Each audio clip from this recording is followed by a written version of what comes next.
हे guys welcome back to my YouTube channel. Guys सकाळी मी मच्छी मार्केटला गेलेलो आणि हा मार्केटचा व्हिडिओ जर तुम्ही पाहिला नसेल तर त्या व्हिडिओची लिंक मी डिस्क्रिप्शन बॉक्समध्ये दिली आहे, नक्की बघून घ्या। आणि इथून मी काही मासे पण घेऊन आलो आहे। आणि हा गाइस हा मार्केट सर्वात मोठा मार्केट आहे आणि इथे होलसेल आणि रिटेल या भावात मच्छी भेटते, तर तुम्ही नक्की व्हिजिट करा। आता तुम्हाला मी दाखवतो की मी तिथून कोणती मच्छी घेऊन आलो आहे आणि त्या मच्छीची प्राइस काय आहे आणि बार्गेनिंग सुद्धा तुम्ही केली तरी पण चालेल, करू शकता बार्गेनिंग। तर गाइस आता मी तुम्हाला दाखवतो मी तिथून कोणती कोणती मच्छी घेऊन आलो आहे आणि त्याची काय प्राइस आहे ते। हे बघा, हे मासे मी घेऊन आलो आहे मार्केटमधून।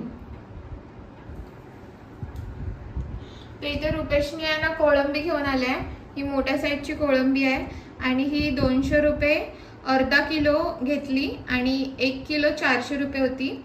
तर ही 200 रुपयाला अर्धा किलो आहे आणि खूप मोठ्या साईजची आहे। मी इथे पापलेट घेतले आहे, ते पण अर्धा किलो आहे, बांगडे पण अर्धा किलो आहे आणि हे त्यांनी क्लीन करूनच घेऊन आले आहे। त्या मार्केटच्या बॅक साईडला क्लीन करून पण मिळतं।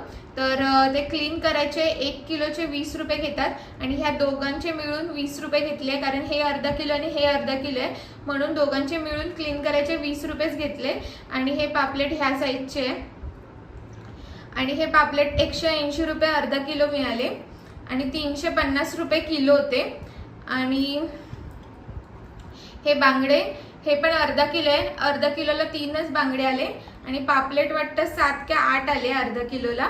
तर हे बांगडे सुद्धा त्यांनी क्लीन करून घेतले आणि त्यांची प्राइस 70 रुपये आणि 1 किलो बांगडे 130 रुपयांनी होते।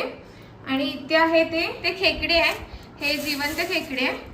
आणि रुपेश तूच ओपन करून दाखव।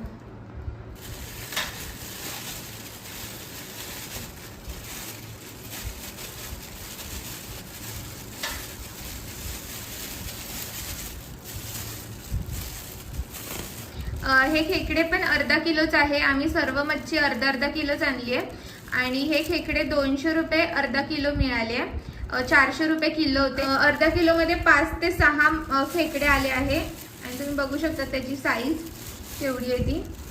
आणि हा खेकडा कसा साफ करतात ह्याचा पण व्हिडिओ आपल्या चॅनलवर येणार आहे, तर तो पण व्हिडिओ तुम्ही नंतर बघा। ही मोठ्या साईजची कोळंबी कशी साफ करायची ते तर तुम्ही बघू शकता ह्या कोळंबीचा आकार केवढा आहे आणि ही कोळंबी कशी साफ करतात हे तुम्हाला मी दाखवते। आणि ती पण 2 पद्धतीने दाखवणार आहे की तुम्ही 2 पद्धतीने कशीही साफ करू शकतात। तर आता कोळंबीची मी तुम्हाला पहिली पद्धत दाखवते। पहिला हा डोक्याकडचा तिचा भाग आहे तो कैचीने कट करून घ्यायचा आणि तुम्ही बघू शकता ह्याच्यावरतीच हा एक काटा असतो कोळंबीचा, तर हे कट करून घ्यायचं। नंतर ह्याचे पाय कट करून घ्यायचे।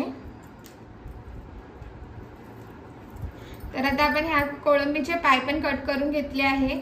आणि शेपटीकडचा भाग आहे ना, हा जो टोकेरी भाग दिसतोय ना, ही शेपटी ठेवून द्यायची, चांगली दिसते म्हणून। म्हणजे आता ह्या पद्धतीमध्ये तरी मी ही शेपटी ठेवून देणार आहे। आणि हा टोकाकडचा भाग आहे ना तो कट करून घ्यायचा, टोकेरी। आणि इकडे मध्ये एक धागा असतो तो पण काढून टाकायचा। हे बघा इथे आतमध्ये तुम्हाला धागा दिसतोय तो काढून घ्यायचा आहे आपल्याला।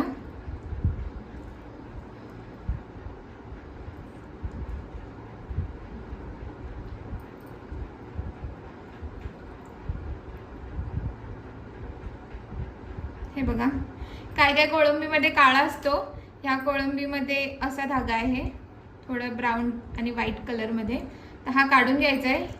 आणि हे सर्व जी त्याची कवच आहे ती ठेवून द्यायची आहे ह्या पद्धतीमध्ये। आणि ही आतमधली घाण आहे त्याच्या डोक्याच्या इकडची ती पण काढून घ्यायची।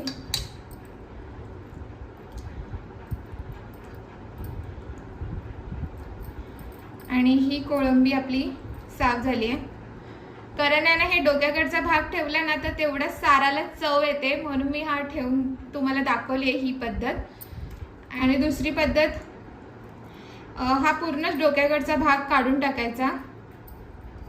त्यानंतर ह्याच्यावरचं जे कवच आहे ते काढून टाकायचं।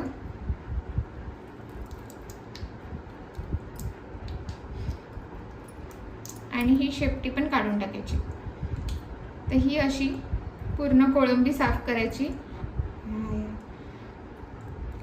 आणि ह्या कोळंबीला पण धागा आहे, हे बघा, हा धागा काढून घ्यायचा. हा काही कोळंबीमध्ये मी सांगितलं तसा काळा असतो आणि ह्या कोळंबीमध्ये बघा पांढरा धागा आहे. हा धागा काढून टाकायचा असतो कोळंबीमधला. तर ही दुसरी पद्धत आहे. आणि अशीच मी आता ही सर्व कोळंबी साफ करून घेते.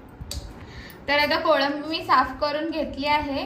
तर दोन्ही पद्धतीने मी तुम्हाला कोळंबी कशी साफ करायची ती दाखवली आहे. कोणती पद्धत आवडली ती मला कमेंट्स करून सांगा.